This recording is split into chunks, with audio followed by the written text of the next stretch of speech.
Let's start new topic, types of events. First type is impossible event.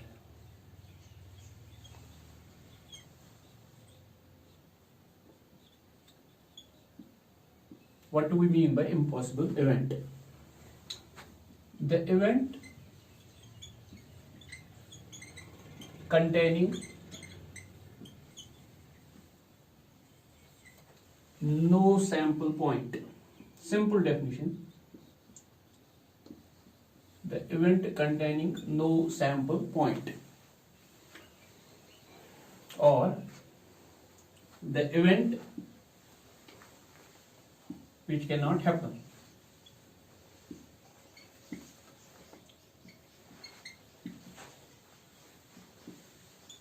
It's called an impossible event. Example beta. In throwing a dice, write down the event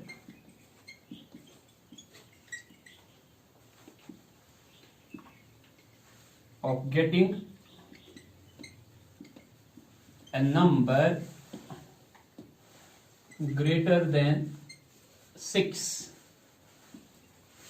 देखो बेटा, आप sample space बनाओगे यहाँ पे. So sample space in throwing a dice throw कर रहे हो, सो 1 2 3 4 5 6 ये बन जाएगी सैंपल स्पेस. अब इवेंट जो है, in throwing a dice write down the event of getting a number greater than 6. आपको ग्रेटर देन 6 एक नंबर चाहिए, नंबर ग्रेटर देन 6, उसका नाम आप ए रख लोगे.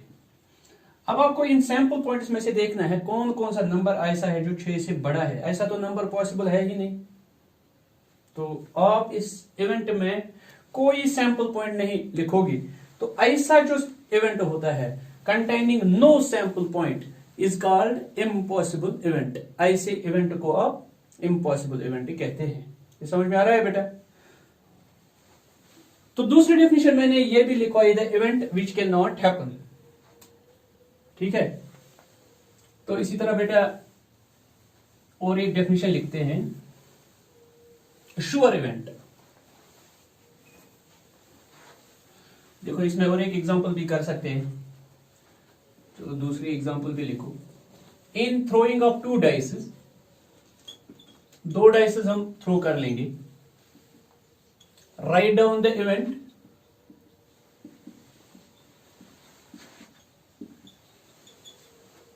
of getting some.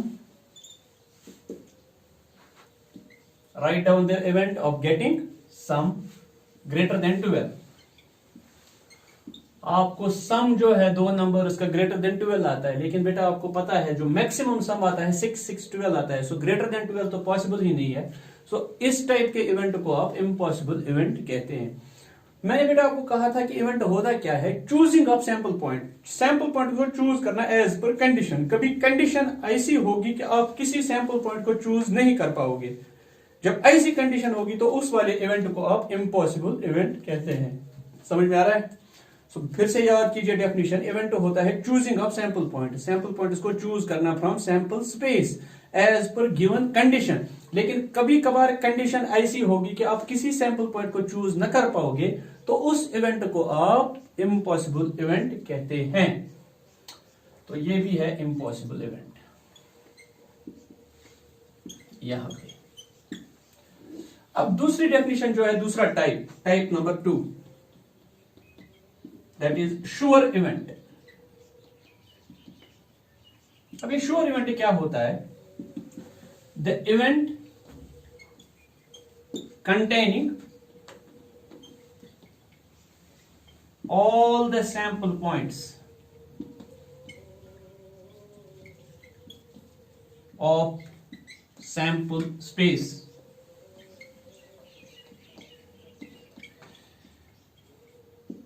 कभी कभार आपको इवेंट ऐसा बनेगा कि जो सैंपल स्पेस में पॉइंट्स होंगे वो सब के सब इवेंट्स में आएंगे. उस इवेंट को आप कहते हैं श्योर इवेंट. यानी कि सैंपल स्पेस खुद एक इवेंट है, खुद भी एक इवेंट है, उसी को हम कहते हैं sure event. Every set is subset of itself, sample space is subset of itself. So जब ये अपना सबसेट खुद बनती है सैंपल स्पेस, तो ये एक इवेंट है, क्योंकि जब हम कहते हैं व्हाट इज इवेंट, हम कहते हैं सबसेट ऑफ सैंपल स्पेस, लेकिन सैंपल स्पेस तो खुद अपना सबसेट है, तो इसलिए सैंपल स्पेस भी एक इवेंट है। सो सैंपल स्पेस को हम कहते हैं sure event. Sample space is called sure event. अब बेटा इस पे भी एक दो एग्जांपल्स करते हैं। श्योर इवेंट ये वो इवेंट होता है जिसके मुताबिक हमें 100% पता होता है कि ये तो आएगा ही, जरूर आएगा। Example, in throwing a dice, write down the event.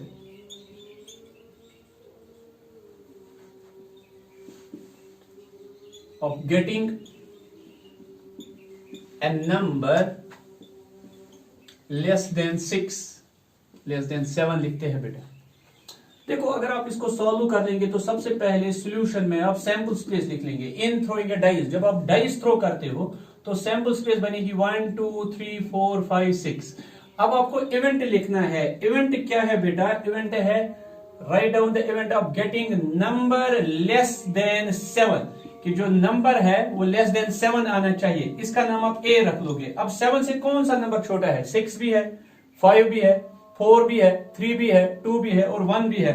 सो हम लिख लेंगे 1 2 3 4 5 6। ये वो नंबर्स है जो 7 से छोटे हैं। लेकिन अगर आप देख लोगे कि सैंपल स्पेस में 6 पॉइंट्स है, अब इस इवेंट में भी 6 के 6 पॉइंट्स आ गए, तो इस इवेंट को आप कहते हैं sure event. So what is sure event? An event containing all the sample points of sample space is called sure event. जिसमें कोई पॉइंट ना आए उसको impossible event कहते हैं, जिसमें सारे पॉइंट्स आए उसको sure event कहते हैं, जो इवेंट पॉसिबल ही ना हो उसको इम्पॉसिबल कहते हैं, जिसके मुतालिक हमें 100% पता होगा कि ये होगा ही ये इवेंट, उसको हम श्योर इवेंट कहते हैं। बेटा शोले फिल्म तो आपने देखी होगी, उसमें अगर आप देख लेंगे वहां पे टॉस जब किया जाता है तो उनके पास एक रुपए है, उसके दोनों साइड्स में हेड है। अगर उसको टॉस कर लेंगे तो गारंटी के साथ मैं कहता हूं कि नीचे तो हेड ही आएगा, क्योंकि दोनों साइड्स में हेड है। तो हेड आना वहां श्योर इवेंट है, लेकिन टेल आना तो वहां इम्पॉसिबल इवेंट है। समझ में आ रहा है बेटा? सो ये तो रियल लाइफ में आपको मैं एग्जांपल दे रहा हूं। हेड आना वहां तो 100% गारंटी है, हेड आएगा तो उसको हम श्योर इवेंट कहेंगे, लेकिन टेल आना वहां इम्पॉसिबल इवेंट है। और बेटा मैं आपको और एक एग्जांपल भी देता हूं। एक दिन मैं गुलमर्ग गया था, वहां पे वो खेल रहे थे वो एक गेम डाइस के जरिए से। उसने एक चार्ट बनाया था इस तरह। अब चार्ट पे उसने लिखा था 1 2 3 4 5 6 चार्ट पे। अब डाइस उसने फेविकॉल के डब्बे में रखा था और उसको घुमा रहा था तो नीचे आता था डाइस। अब जो नंबर ऊपर आ गया उसने वो तो विनर होता था। अब उसकी जो गेम थी वो कहता था कि आप 10 रुपए अगर यहाँ पे रख लोगे और अगर 1 ऊपर आएगा तो आपको 50 मिलेंगे, अगर 20 रुपए रख लोगे तो 100 आएंगे, अगर 50 रख लोगे तो 250 आएंगे। वो इसी तरह की गेम खेलता था, 10 के 50, 20 के 100, 50 के 250। अब मैंने क्या देखा कि 2-3 आदमी उसके पास बैठे थे, वो तो लगातार वो गेम खेल रहे थे। यहां से कोई आके 1-2 गेम्स खेल के हार के वापस चला जाता था, तो ऐसा ये प्रोसेस चलता रहता था। फिर मैंने क्या किया, मैं तो देख रहा था कि वो अपने भी 10 रुपए रख रहा था, लेकिन वो अपने 10 रुपए हर वक्त इस 4 पे रखता था। अब उसके 1-2 पार्टनर्स थे, वो एक तो रखता था 5 पे और एक रखता था किसी और नंबर पे, लेकिन इस 3 पे तो कोई रखता ही नहीं था उनमें से। फिर मैं जब उधर गया, मैंने उसे कहा, मैं चेक कर रहा था, तो मैंने क्या देखा एक जगह कि उस डाइस में थे बेटा, उसने होल्स किए थे, उस डाइस में होल्स थे। जहां पे 1 था वहां 1 होल था, जहां पे 2 था वहां 2 होल्स थे, जहां पे 3 था वहां 3 होल्स थे। अब उसने क्या किया था, ये जो 3 वाला होल वाला जो साइड था उसमें उसने 1 होल और किया था, तो बन गया था 4। तो ये 3 वाला जो था, 3 वाला नंबर वहां मौजूद ही नहीं था, लेकिन ये 4 वाला 2 बार आ गया था। उसने क्या किया था, वो अपना 10 रुपए इस 4 पे रखता था, क्योंकि इसके आने के चांसेस 2 थे और इसका तो आने का चांस ही नहीं था। अब जिसने इस 3 पे 10 रुपए रख लिया उसका तो 10 रुपया जाया हो गया, क्योंकि ये तो इम्पॉसिबल है। सो 3 आना इम्पॉसिबल है, क्योंकि 3 तो उसने गायब भी किया था, उसने और एक उसमें सुराख किया था और एक होल किया था जिससे वो 4 बन गया था। सो वो 3 आना उसमें इम्पॉसिबल इवेंट है। समझ में आ रहा है, क्योंकि ये 3 तो वहां एग्जिस्ट ही नहीं होता है। और बेटा याद रखना, ये इम्पॉसिबल इवेंट और श्योर इवेंट तब ही एग्जिस्ट होते हैं जब कुछ बायस्ड ये होंगे चीजें। देखो मैंने अभी आपको कहा कि शोले की जो वो रुपए है, लेकिन उसके दोनों साइड्स में हेड है, तो वो एक अच्छी रुपए नहीं है, वो अनबायस्ड रुपए है, वो बायस्ड, उसमें डिफेक्ट है, डिफेक्टिव। इसी तरह ये डाइस है, इसमें मैंने आपको बताया इम्पॉसिबल इवेंट, लेकिन ये भी डिफेक्टिव है। सो ये इम्पॉसिबल और श्योर अंदर डिफेक्टिव चीजों में ज्यादातर होता है, तो इस बात का ख्याल रख लीजिए। सो इम्पॉसिबल इवेंट वो होता है जो पॉसिबल ही ना हो, श्योर इवेंट वो होता है जिसके मुतालिक हमें 100% श्योरिटी होती है कि इट विल एग्जिस्ट, लेकिन मैथमेटिकली हम डेफिनेशन लिखते हैं इम्पॉसिबल इवेंट वो इवेंट होता है कंटेनिंग नो सैंपल पॉइंट, और श्योर इवेंट वो होता है containing all the sample points of sample space. उसके बाद जो तीसरा टाइप है दैट इज एलिमेंट्री इवेंट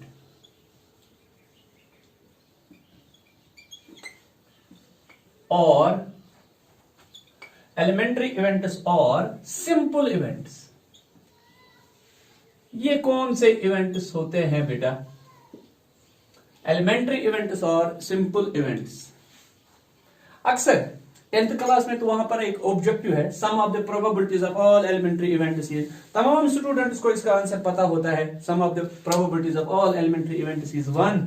लेकिन बेटा एलिमेंट्री इवेंट की डेफिनेशन पता नहीं होती है, इसलिए बेटा पहले डेफिनेशन सीख लो। एलिमेंट्री इवेंट कौन सा होता है? द इवेंट्स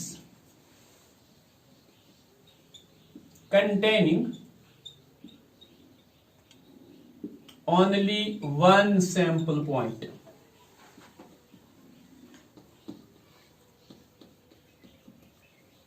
जिनमें सिर्फ एक सैंपल पॉइंट आए, इसको सेट्स में हम सिंगलटन सेट कहते हैं, इम्पॉसिबल को हम एम्प्टी सेट कहते हैं। यहां इम्पॉसिबल इवेंट है, यहां एलिमेंट्री इवेंट है, वो जो वहां पे सिंगलटन सेट है। So a set containing only one sample point, जिसमें एक आ जाए। एग्जांपल देखिए, अगर आप एक कॉइन टॉस कर लेंगे तो सैंपल स्पेस बनेगी हेड और टेल। अगर आप एक इवेंट बनाएंगे ए एच, खाली एच लिखेंगे, एक ही लिखेंगे, इसमें से बी लिखेंगे एक इवेंट टेल, इसमें एक ही सैंपल पॉइंट लिखेंगे, तो ऐसे इवेंट्स को आप कहते हैं सिंपल इवेंट्स और एलिमेंट्री इवेंट्स। दूसरी एग्जांपल बेटा, अगर आप डाइस थ्रो करते हैं, सो 1 2 3 4 5 6 ये बन जाएंगे ये आपकी सैंपल स्पेस। और अगर आप यहां ए रख लोगे खाली 1 एक पॉइंट, बी रख लोगे खाली एक एलिमेंट 2, इसी तरह सी रख लोगे खाली एक एलिमेंट 3, इसी तरह डी रख लोगे खाली एक एलिमेंट 4, इसी तरह ई रख लोगे खाली एक एलिमेंट 5, एफ एक इवेंट रख लोगे खाली, इसमें एक ही एलिमेंट लिखोगे 6। सो इन इवेंट्स को आप कहते हैं एलिमेंट्री इवेंट्स और simple events. The events containing only one sample point. अब ये कितने होते हैं? देखो इसमें 6 एलिमेंट्स हैं तो 6 एलिमेंट्री इवेंट्स बनेंगे, इसमें 2 एलिमेंट्स हैं तो 2 एलिमेंट्री इवेंट्स बनेंगे। So number of elementary events, number of simple events is equal to the number of elements in the sample space. उनको हम सैंपल पॉइंट्स कहते हैं। जितने सैंपल पॉइंट्स होंगे उतने ही एलिमेंट्री इवेंट्स बनते हैं। इसमें 6 सैंपल पॉइंट्स है, 6 एलिमेंट्री इवेंट्स बनेंगे। सो एलिमेंट्री इवेंट को किसको हम कहते हैं? The event containing only one sample point. उसके बाद है बेटा और एक definition, compound event. Compound event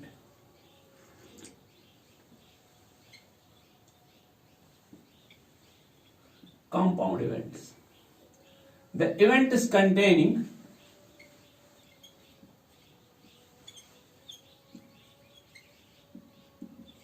more than one sample points, जिनमें एक से ज्यादा सैंपल पॉइंट्स होंगे। देख लीजिए बेटा, अगर आप एक डाइस थ्रो कर लेंगे तो सैंपल स्पेस है 1 2 3 4 5 6, अगर आप एक इवेंट बना लोगे, ए इवेंट होता है इन्हीं सैंपल पॉइंट्स में से सिलेक्ट करना। मान लीजिए आपने 2, 4 और 6 ले लिया है, इवन नंबर्स। आपने ऑड नंबर्स ले लिए 1, 3, 5। आपने ले लिया ए नंबर ग्रेटर देन 2, तो 3, 4, 5, 6 आ जाएगा। आपने ले लिया ए नंबर ग्रेटर देन 0, सो 1, 2, 3, 4, 5, 6 आ जाएगा। सो इस इवेंट को आप कहते हैं compound, because it contains more than 2 sample points, it contains more than 1 sample point. एक से ज्यादा जिसमें आएंगे उसको हम बोलते हैं कंपाउंड इवेंट। सो इसमें 3 है, इसमें भी 3, इसमें 4, इसमें 6। इसको कंपाउंड भी कहेंगे, श्योर भी कहेंगे। श्योर इसलिए because it contains all the sample points, और कंपाउंड इसलिए क्योंकि एक से ज्यादा है। So all sure events are compound events, but all compound events are not sure events. समझ में आ रहा है? सो अभी तक आपने 4 टाइप्स पढ़े। एक पढ़ा आपने बेटा, एक टाइप इम्पॉसिबल इवेंट जिसमें कोई सैंपल पॉइंट नहीं आता है। दूसरा आपने पढ़ा श्योर इवेंट जिसमें सैंपल स्पेस के सारे सैंपल पॉइंट्स आएंगे। तीसरा आपने पढ़ा elementary events containing only 1 sample point, और पढ़ा compound event containing more than 1। उसके बाद है बेटा इसमें कंपैरिजन, उसमें है mutually exclusive and mutually exhaustive, वो भी हम पढ़ सकते हैं। याद रख लो बेटा, म्यूचुअली एक्सक्लूसिव इवेंट्स।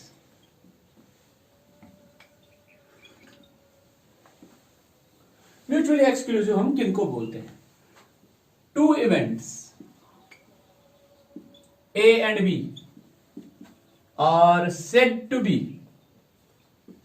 ये 11th क्लास के लिए ये डेफिनेशन ज्यादा है, 10th में तो ये नहीं है। 2 events A and B are said to be mutually exclusive। हम 2 इवेंट्स को म्यूचुअली एक्सक्लूसिव तब कहते हैं if they have no sample point in common।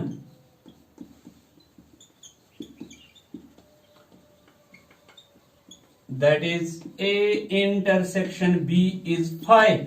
अगर उनके दरमियान कोई कॉमन एलिमेंट नहीं होगा, कॉमन सैंपल पॉइंट नहीं होगा, जिसको आप सेट्स में डिसजॉइंट सेट्स कहते हैं, यहां उनको म्यूचुअली एक्सक्लूसिव इवेंट्स कहते हैं। मैं एक एग्जांपल से ये आपको दिखाऊंगा। देखो, अगर आप एक डाइस थ्रो करते हैं तो सैंपल स्पेस बनेगी 1, 2, 3, 4, 5, 6।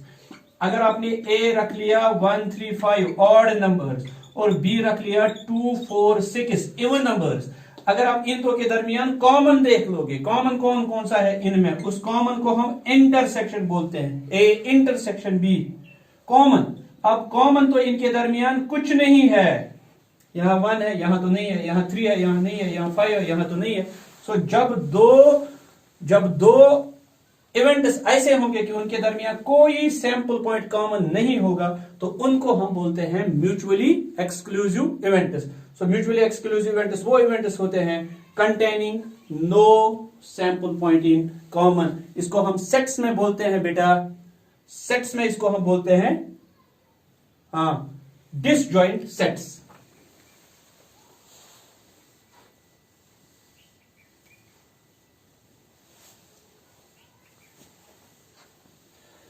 अब है दूसरा mutually exhaustive.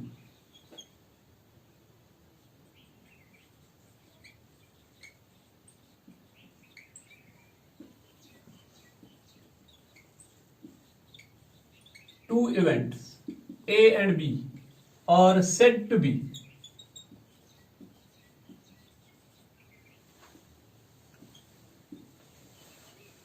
mutually exhaustive if their union gives sample space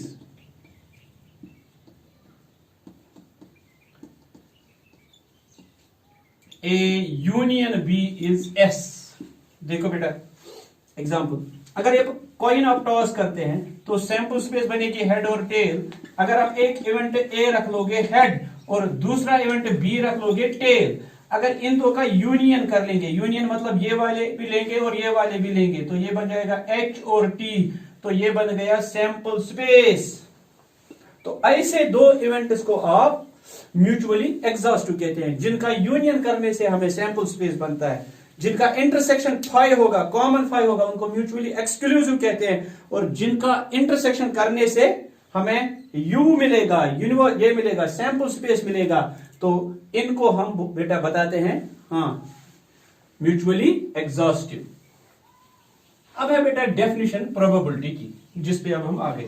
सो आपने जो पढ़ा, एक तो पढ़ा आपने impossible event, the event containing no sample point, sure event, the event containing all the sample points of sample space, elementary event or simple event, the event containing only one sample point, or compound event, the event containing more than one sample point। और पढ़ा आपने mutually exclusive, जिनके दरमियान कोई common नहीं होगा, mutually exhaustive, जिनको union करके सैंपल स्पेस बनेगी। अब है डेफिनेशन ऑफ प्रोबेबिलिटी। अब हम आगे प्रोबेबिलिटी पे। सो आप लिखेंगे बेटा definition probability of an event.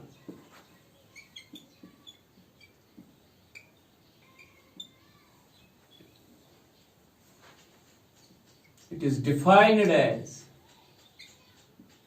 the ratio of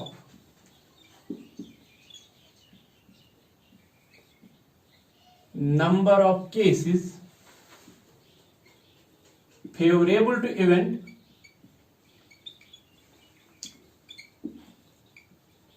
to the total number of cases। अब प्रोबेबिलिटी होता क्या है? प्रोबेबिलिटी ऑफ इवेंट ए, ये होता है number of cases in favour of A divided by total number of cases.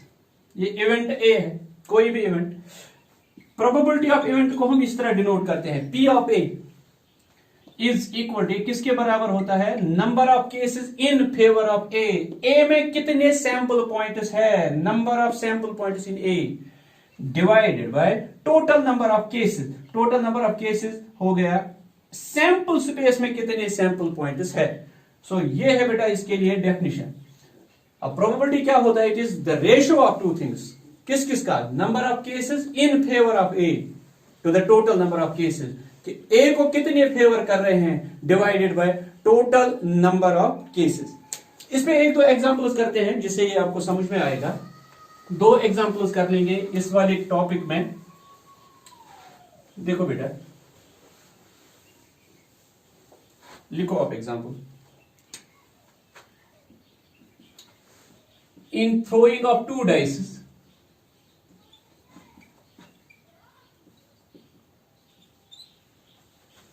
what is the probability of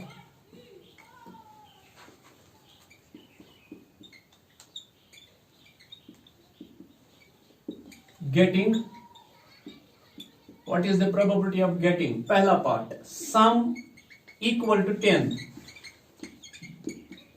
B part, sum less than 5, C part, sum greater than 9। देखो बेटा, तीन question है एक ही question में, ये तीन पार्ट से अलग अलग। अब क्वेश्चन जो है, in throwing of two dices what is the probability. सबसे पहले अगर आपको क्वेश्चन करना है तो सैंपल स्पेस बनाओ। In throwing of two dices, आप दो डाइस थ्रो कर रहे हो, सो सैंपल स्पेस आपको बनानी आएगी। 1 1 1 2 1 3 1 4 1 5 1 6, फिर 2 1 2 2 2 3 एंड 2 1 2 2 से लेकर 2 6, फिर इसी तरह 6 1 6 2 6 3 से लेकर 6 6 तक।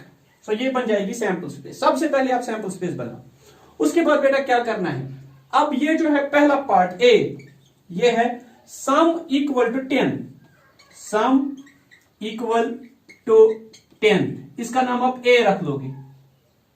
कब सम इक्वल टू 10 आता है आपको बेटा याद होगा, पहले में तो नहीं आएगा। 1 6 7, 2 6 8, 3 6 9, 4 6 आएगा सबसे पहले, 10 5 5 आ जाएगा, और 6 4 आ जाएगा। सो बना लिया आपने इवेंट। ये हो गया सैंपल स्पेस, ये हो गया इवेंट। अब है प्रोबेबिलिटी। क्वेश्चन जो है ए पार्ट आपका, probability of getting sum equal to 10, उसका नाम आपने ए रखा है, यानी कि आपको प्रोबेबिलिटी ऑफ ए निकालना है, प्रोबेबिलिटी सम इक्वल टू 10। अब प्रोबेबिलिटी ऑफ ए किसके बराबर होता है, N of A divided by N of S. इस ए को कितने फेवर करते हैं, एस में कितने हैं। अब ए में देखो बेटा कितने सैंपल पॉइंट्स है, 1 2 3, तो ए को जो फेवर कर रहे हैं 3 है। और सैंपल स्पेस में कितने हैं, 1 1 से लेकर 6 तक, ये तो 36 एलिमेंट्स बनते हैं। सो इसकी जो प्रोबेबिलिटी आ जाएगी 1 डिवाइडेड बाय 12। ठीक है बेटा, पहले सैंपल स्पेस लिखो, फिर इवेंट बनाओ, सम इक्वल टू 10। देख लो कब 10 बनेगा, 10 बनेगा सम, 4 6 10, 5 5 10 और 6 4 10। सो ए को जो फेवर कर रहे हैं 3 एलिमेंट्स कर रहे हैं, टोटल जो एलिमेंट्स है 36 है। So probability of getting sum 10 is 3 divided by 36। अब है दूसरा पार्ट बेटा इसका, देख लो, sum less than 5, sum less than 5, उसका नाम बी रख लेंगे, सम लेस देन 5। अब उसमें 1 1 भी आएगा, 1 2 भी आएगा, 1 3 भी आएगा, 1 4 नहीं आएगा बेटा, आपको पता है, क्योंकि 1 4 5 के बराबर है। अब क्योंकि आपको सम लेस देन चाहिए, अब 2 1 आ जाएगा, 2 2 भी आएगा, 2 3 नहीं आएगा, 3 1 आएगा, 3 + 1 = 4, 3 2 नहीं आएगा, बस इतने ही आएंगे सम लेस देन 5 में। अब आपको निकालना है प्रोबेबिलिटी सम लेस देन 5, यानी कि आपको निकालना है प्रोबेबिलिटी ऑफ बी। अब प्रोबेबिलिटी ऑफ बी किसके बराबर है बेटा, probability sum less than 5। Probability sum less than 5 मतलब प्रोबेबिलिटी ऑफ बी वो होता है N of B divided by N of S. B को कितने फेवर कर रहे हैं, टोटल कितने हैं। अब बी में है 1 2 3 4 5 6, सो बी में है 6, इसमें है 36, 1 1 से लेकर 6 तक। सो इसकी प्रोबेबिलिटी आ जाएगी 1 डिवाइडेड बाय 6 दूसरे पार्ट की। अब जो तीसरा पार्ट है बेटा, sum greater than 9, C part, sum greater than 9। तो सम ग्रेटर देन 9 को आप सी से डिनोट कर लेंगे, 9 से बड़ा आना चाहिए, यानी कि 10 11 और 12। अब 10 कब बनता है, 10 बनता है 4 6 5 5 और 6 4। अब 11 कब बनता है, 5 6 और 6 5 11। और 12 कब बनता है, 12 बनता है 6 6। तो ये बन जाएगा इवेंट। अब आपको निकालना है question probability sum greater than 9। तीसरा पार्ट जो है probability sum greater than 9। So probability of C निकालना है, सी आपने रखा है sum greater than 9। So probability of C होता है N of C divided by N of S. अब सी में कितने हैं, 1 2 3 4 5 6, इसमें भी 6 है, डिवाइडेड बाय 36। सो इसका भी आंसर आ जाएगा 1/6। सो प्रोबेबिलिटी क्या होता है, number of cases in favour of the event to the total number of cases. समझ में आ गया बेटा। दूसरी एग्जांपल करते हैं।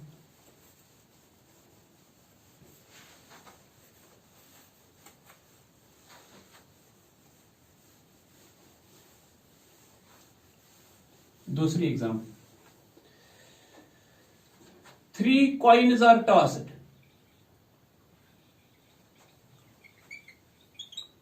What is the probability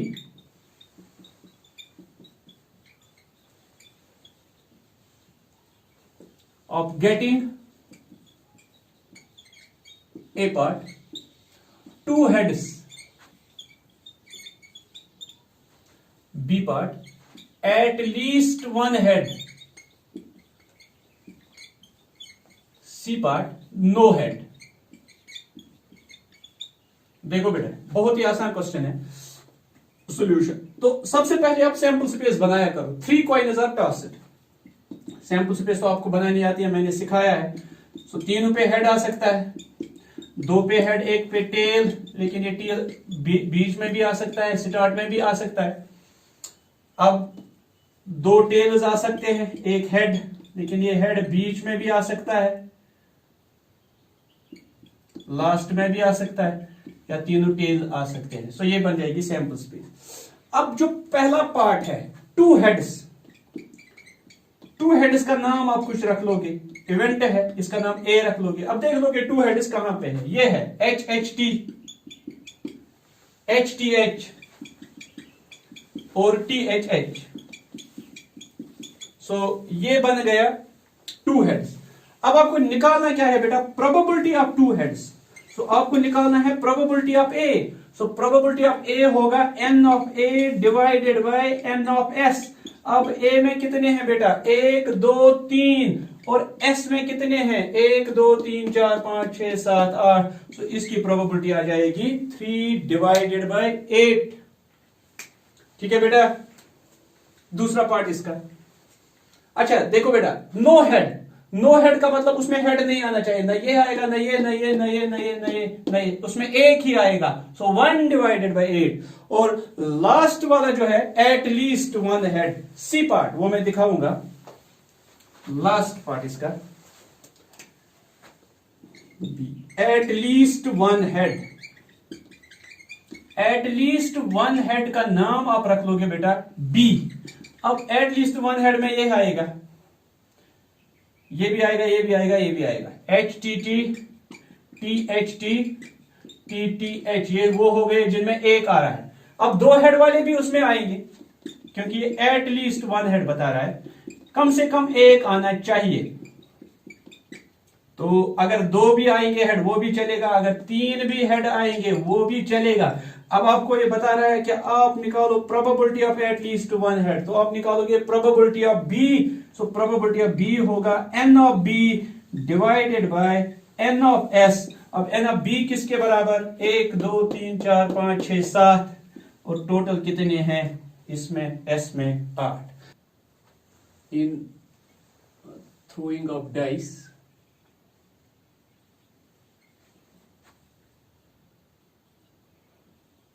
what is the probability of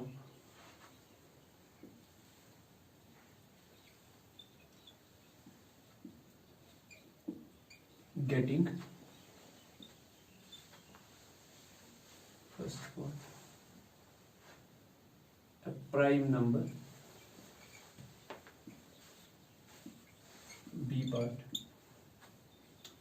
and odd number, C part,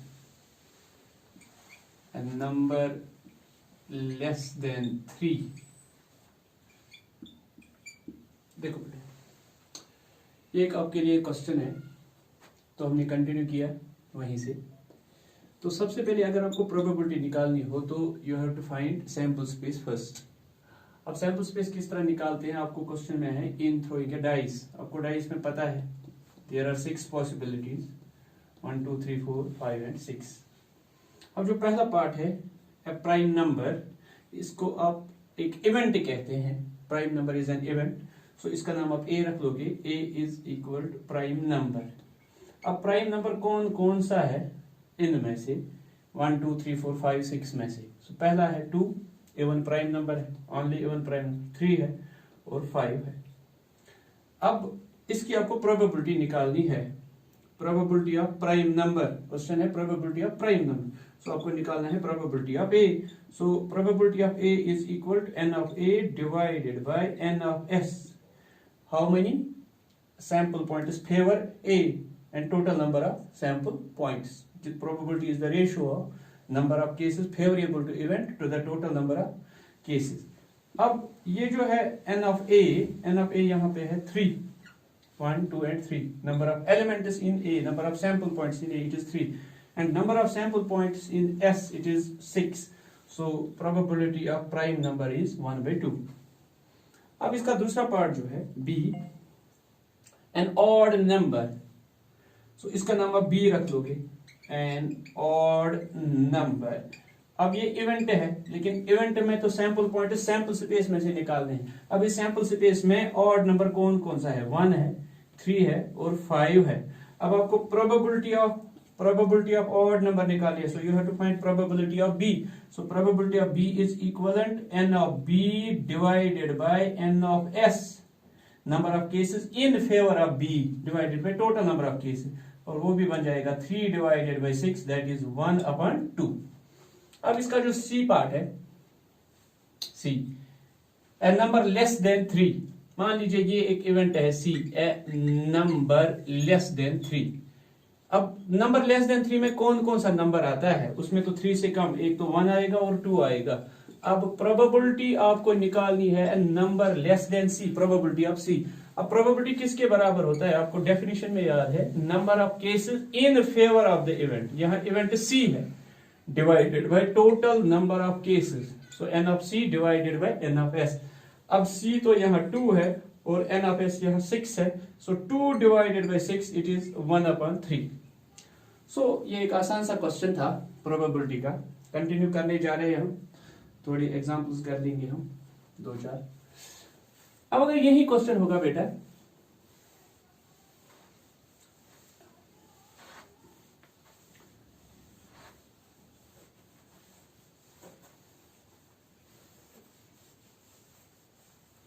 देखो बेटा, next example, a dice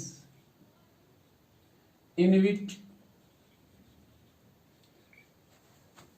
2 is written on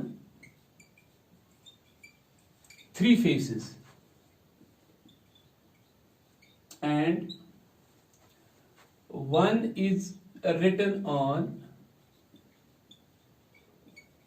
2 faces and 6 is written on 1 face.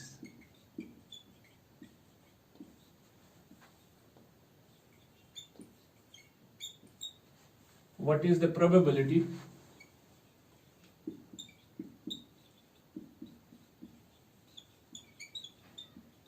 of getting, what is the probability of getting A option, an odd number B option, an odd prime number C option, C part, a number greater than 3। अब फिर से 3 questions मैंने बेटा यहां बताए आपको, लेकिन question थोड़ा चेंज किए। अब सॉल्यूशन, सबसे पहले आपको सैंपल स्पेस निकालनी होती है, लेकिन यहां पे तो ये ऑर्डिनरी डाइस नहीं है, इसमें थोड़ी बहुत चेंज हो गई है डाइस में। अब डाइस में क्या चेंज हुई है, a dice in which 2 is written on 3 faces, so 2 जो है 3 faces पे है, 1 is written on 2 faces, so 1 2 faces पे 1 है, इसके तो 6 faces होते हैं ना डाइस के, तो 2 faces पे वहां 1 लिखा हुआ है। 2 is written on 3 faces, अब ये है 2 2 और 2, अब 2 जो है it is written on 3 faces, और 6 is written on 1 face, एक फेस पे 6 है, यानी कि यहां 3 4 और 5 नहीं है, 3 4 और 5 3 नंबर से, उनकी जगह 2 2 और 1 1 है। ठीक है बेटा। अब जो पहला क्वेश्चन है आपका ए, एन ऑड नंबर, इसका नाम आप ए रख लोगे, ऑड नंबर। अब ऑड नंबर में कौन कौन सा आता है, उसमें 1 और 1 आएगा, तो ऑड नंबर तो यही आएगा। ठीक है बेटा। सो अगर ऑड नंबर में ये 2 आ गए तो बता प्रोबेबिलिटी ऑफ ऑड नंबर हो गया probability of A. So probability of A होता है how many cases favour A, N of A divided by N of S. अब ए को जो फेवर कर रहे हैं वो 2 है, और एस को जो फेवर कर रहे हैं टोटल उसमें तो 6 फेसेस है, 2/6, सो इसका जो आंसर आ जाएगा 1/3। अब जो दूसरा पार्ट है इसका B part, an odd prime number, इसको हम बी नाम देंगे, ऑड प्राइम नंबर। अब बी में कौन कौन सा आएगा, ऑड प्राइम नंबर। देखो प्राइम नंबर होता है the number which is divisible by 1 and itself, और इवन में एक ही नंबर प्राइम है दैट इज 2। अब 2 के बगैर कौन कौन सा इसमें ऑड आता है, जैसे 3 है 5 है, इनको हम ऑड नंबर भी कहते हैं और प्राइम भी कहते हैं, 3 और 5 को। 7 को भी। 9 को हम ऑड कहेंगे, प्राइम नहीं कहेंगे, क्योंकि उसका और एक डिवाइजर है 3 भी। सो अब इनमें से आपको ढूंढना है ऑड नंबर। पहले ऑड तो 1 है, क्या ये प्राइम नंबर है? नहीं, 1 is neither a prime nor a composite. So इसमें बी में आपको कोई एलिमेंट ही नहीं आएगा, क्योंकि आपको दो क्वालिटीज होनी नंबर की, एक तो ऑड होना चाहिए और प्राइम होना चाहिए। यहां तो 1 1 ऑड है लेकिन प्राइम नहीं है, 2 2 तो ऑड है, प्राइम है लेकिन ऑड नहीं है। आपको चाहिए ऑड प्राइम नंबर, लेकिन ऐसा नंबर इसमें मौजूद नहीं है, ऑड भी होगा प्राइम भी होगा। So B contains no element. अब probability of odd prime number, probability of odd prime number वो हो गया प्रोबेबिलिटी ऑफ बी, और प्रोबेबिलिटी ऑफ बी होता है N of B divided by N of S. अब एन ऑफ बी, इसमें तो कोई एलिमेंट नहीं है, 0, डिवाइडेड बाय, इसी को कहते हैं हम impossible event, the event containing no sample point. 0 divided by N of S, उसमें तो 6 है, so 0 divided by 6 it is 0। So this is probability of impossible event. Probability of impossible event is always 0। ठीक है बेटा। अब है last part इसका, ए number greater than 3। अब इसमें कौन सा नंबर है ग्रेटर देन 3? ये तो छोटा, ये भी छोटा, ये भी छोटा, ये भी छोटा, एक नंबर आएगा। सो उसमें आप 6 लिख लोगे, सो प्रोबेबिलिटी आ जाएगी 1 डिवाइडेड बाय 6। ये हम कर सकते हैं। ठीक है बेटा।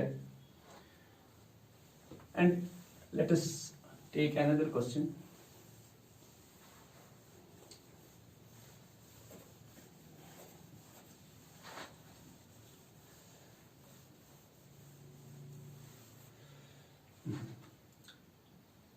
From the deck of 52 cards,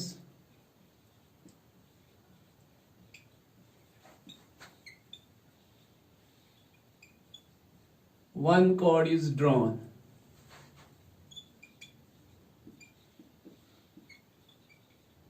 What is the probability of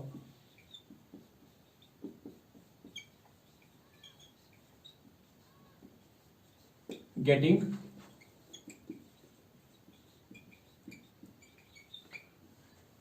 A part, spade, B part, king, C part, queen of red color, D part,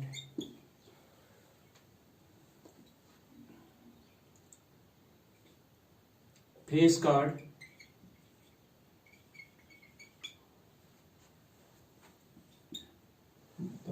black face card.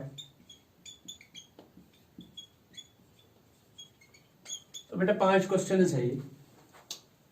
आपके पास है 52 कार्ड्स। अगर आपको कार्ड्स की इंफॉर्मेशन नहीं है तो बताता हूं बेटा। ये 52 कार्ड्स होते हैं टोटल। इनके दो हिस्से होते हैं, 26 और 26। 26 इसमें रेड होते हैं और 26 इसमें ब्लैक होते हैं। बेटा याद रखना, these are 52 cards, 26 are red and 26 are black। अब इसके भी दो हिस्से हैं रेड के। एक में इस तरह की फिगर बनी हुई होती है, इनको हम हार्ट्स बोलते हैं, और एक में इस तरह की फिगर बनी हुई होती है, इसको हम डायमंड बोलते हैं। अब ये 13 होते हैं, ये भी 13 होते हैं, 13 13 26। अब इस ब्लैक के भी दो पार्ट्स होते हैं, 13 और 13। एक में इस तरह की फिगर बनी हुई होती है और एक में इस तरह की फिगर बनी हुई होती है, हार्ट उल्टा करके लेकिन नीचे ही। इसको बेटा स्पेड बोलते हैं इस वाली फिगर को, और इसको क्लब बोलते हैं। सो 52 कार्ड्स में 26 रेड है, 26 ब्लैक। अब 26 रेड में भी दो हिस्से हो गए हैं, 13 और 13। 13 हार्ट्स है और 13 है डायमंड। और 26 जो ब्लैक है इसके भी दो हिस्से हो गए हैं, 13 क्लब और 13 स्पेड। कश्मीरी में इसको इट, इसको पान, इसको चरी और इसको हुक्म बोलते हैं। तो अब कश्मीरी छोड़ दीजिए, इंग्लिश में ही याद रख लीजिए। इस वाली फिगर को हम डायमंड कहते हैं, जो इस टाइप की होगी, और इस वाली जहां पे कार्ड पे ये वाली शक्ल बनी हुई उसको हार्ट्स बोलते हैं, इसको क्लब और इसको स्पेड। अब ये तो 13 13 कार्ड्स है टोटल। इसके 13, इसके 13, इसके 13 और इसके 13। अब 13 कार्ड्स क्या है? पहला जो कार्ड है वो 2 होता है। 3, 4, 5, 6, 7, 8, 9, 10, ये हो गए 9 कार्ड्स। 1, 2, 3, 4, 5, 6, 7, 8, 9। और उसके बाद आता है जैक, जोकर। कश्मीरी में उसको जोकर कहते हैं, इंग्लिश में उसको जैक बोलते हैं। उस पे जोकर बना हुआ होता है, जैक, क्वीन एंड किंग। और होता है एक, ऐस कुछ पढ़ते हैं इसको। देखो ये होते हैं 9, 2, 3, 4, 5, 6, 7, 8, 9, 10, ये 9 होते हैं। और जैक, क्वीन, किंग और एक, ये 4 होते हैं। टोटल ये 13 होते हैं। ये सबसे पावरफुल होता है एक, उसके बाद ये, उसके बाद ये, उसके बाद ये, and so on so fourth. ठीक है। अब ये कार्ड इस तरह का होता है, इस तरह कार्ड होता है। यहां पर लिखा हुआ होगा 2, यहां पर भी लिखा हुआ होगा 2, और यहां पर इसकी फिगर बनी हुई होगी इस तरह। सो ये तो हमें समझ में आ रहा है कि ये क्लब का 2 है। इसी तरह अगर 2 यहां लिखा होगा, 2 यहां लिखा होगा, ये फिगर बनी हुई होगी ब्लैक की, तो हमें समझ में आएगा कि ये स्पेड का 2 है। इसी तरह अगर रेड लिखा हुआ होगा यहाँ 2, रेड यहां लिखा होगा 2, और फिर ये बना होगा या ये बना होगा, तो हमें समझ में आएगा ये 2 किसका है। सो ये 2 इसमें भी होता है, इसमें भी होता है, इसमें भी होता है, इसमें भी होता है। 3 इसमें भी, इसमें भी, इसमें भी, इसमें भी। इसी तरह 10 इसमें भी, इसमें भी, इसमें भी। जैक इसमें भी, इसमें भी, इसमें भी, इसमें भी। सो जैक 4 होते हैं, क्वीन 4 होती है, किंग 4 होते हैं, एक 4 होते हैं, एस भी पढ़ते हैं, 2 4 होते हैं, 10 4 होते हैं। सारे ये जो है ये 4 4 होते हैं। इसमें भी, इसमें भी, इसमें भी, इसमें भी। अब इसका मतलब ये है, ये 2, 3, 4, 5, 6, ये तो 13 है, ये 13 इसमें भी है, इसमें भी है 13, तो टोटल है ये 26। सो ये 2 जो है 2 बार ब्लैक में आता है, 2 बार रेड में आता है। इसी तरह जैक भी 2 बार आता है ब्लैक में, 2 बार आता है रेड में, हर कोई। ठीक है बेटा।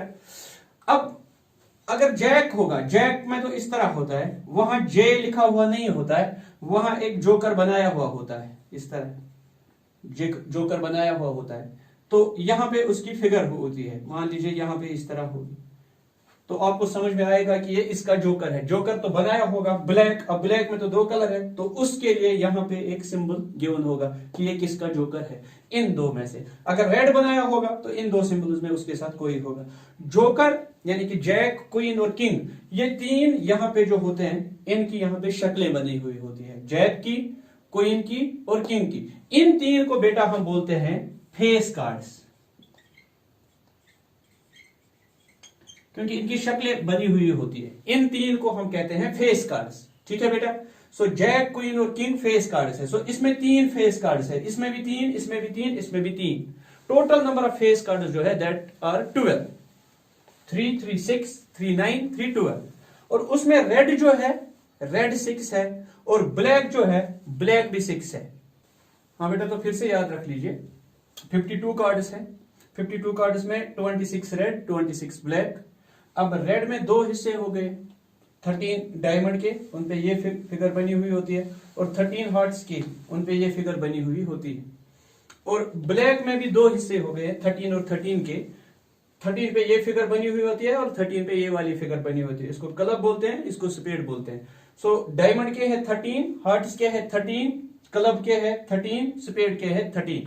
अब ये 13 कौन कौन से हैं? 2 से लेकर 10 तक, 2, 3, 4, 5, 6, 7, 8, 9, 10, ये 9 है। और जैक, क्वीन, किंग और एक, ये 4। अब मैंने बताया बेटा, ये इस तरह का कार्ड होता है, 2, फिर यहां फिगर बनी हुई होती है, ये किसका 2 है। सो ये 2 इसमें भी है, इसमें भी, इसमें भी, इसमें भी। सो 2 जो है 4 बार है, 3 भी 4 टाइम्स है, 4 भी 4 टाइम्स है, इसमें भी, इसमें भी, इसमें भी। जैक भी 4 है, इसमें, इसमें, इसमें और इसमें। तो इस तरह ये 52 कार्ड्स हैं। ठीक है बेटा। अब इन 52 कार्ड्स में ये जैक, क्वीन और किंग, इस पे तो शक्ल बनी हुई होती है, इसलिए इन 3 कार्ड्स को हम फेस कार्ड्स कहते हैं। सो इसमें 3 फेस कार्ड, इसमें 3, इसमें 3 और इसमें 3। So total number of face cards is 12। अब बेटा ये एक जो होता है उस पे भी ए लिखा हुआ होता है, इसी तरह का कार्ड होता है, इस तरह ए लिखा हुआ होता है। ए लिखा हुआ होता है, लेकिन यहाँ बड़ी फिगर बनी हुई होती है, बाकी कोई डिफरेंस नहीं। ये भी फेस कार्ड नहीं है, फेस कार्ड तो ये 3 है। ठीक है बेटा, सो आप याद रख लीजिए कि डायमंड जो है 13 है, हार्ट जो है 13 है, क्लब जो है 13 है, स्पेड जो है 13 है, जैक जो है वो 4 है, इसी तरह क्वीन जो है 4 है, इसमें भी, इसमें भी, इसमें भी, इसमें भी, और इसी तरह किंग 4 है, इसी तरह एक ये भी 4 है, 10 वाला पता ये भी 4 है, और इसमें आप स्पेड ये रख लेंगे यार, फेस कार्ड्स जो टोटल है वो 12 है, 3 3 3 3। अब ब्लैक फेस कार्ड्स कितने हैं? ब्लैक फेस कार्ड्स आपके पास है बेटा 6, रेड फेस कार्ड्स है 6। इसमें कितने फेस कार्ड्स है? इसमें 3 है, इसमें 3, इसमें 3, इसमें 3। अब आपसे जो क्वेश्चन पूछा गया है आप खुद कर सकते हो बेटा, देखो बहुत ही आसान है। From the deck of 52 cards 1 card is drawn, what is the probability of getting? So आपके पास है टोटल 52, आपको प्रोबेबिलिटी निकालनी है स्पेड की। सो आपको देखना है स्पेड को कितने फेवर कर रहे हैं डिवाइडेड बाय टोटल। अब स्पेड बेटा यहां पर 13 है और टोटल है 52। सो आप लिखेंगे आंसर में बेटा probability of spade, probability of spade, probability of spade. Spade की प्रोबेबिलिटी क्या है? Probability of spade is equal to number of spades, हमारे पास स्पीड कितने हैं, divided by total number of cards. So spade जो है, स्पीड आपके पास है 13 और टोटल नंबर ऑफ कॉर्ड्स 52। तो ये इसका आंसर। इसी तरह बेटा प्रोबेबिलिटी ऑफ किंग, इसको कितने फेवर कर रहे हैं, यानी कि नंबर ऑफ किंग्स कितने हैं? आपको पता है बेटा नंबर ऑफ किंग्स 4 है, टोटल है 52। Queen of red colour, queen उसको 4 है, लेकिन उसमें 2 रेड में है, 2 ब्लैक में है। सो क्वीन ऑफ रेड कलर के लिए आप क्या लिखोगे? 2 डिवाइडेड बाय 52, क्योंकि वो रेड कलर में 2 ही है ना, इसमें और इसमें। इसमें भी क्वीन है, लेकिन वो तो ब्लैक कलर की है। फेस कार्ड, आपको पता है बेटा फेस कार्ड टोटल है 12, तो 12 डिवाइडेड बाय 52। अब उसके बाद है क्वेश्चन ब्लैक फेस कार्ड, आपको पता है इसमें 3, इसमें 3, इसमें 3, इसमें 3। सो ब्लैक में तो टोटल है 6 face cards divided by 52। So 6 divided by 52। तो इसका आंसर अब आ जाएगा किंग का 4 by 52, queen of red colour 2 by 52, face card total है 12 divided by 52, black face card 6 है, 6 डिवाइडेड बाय 52।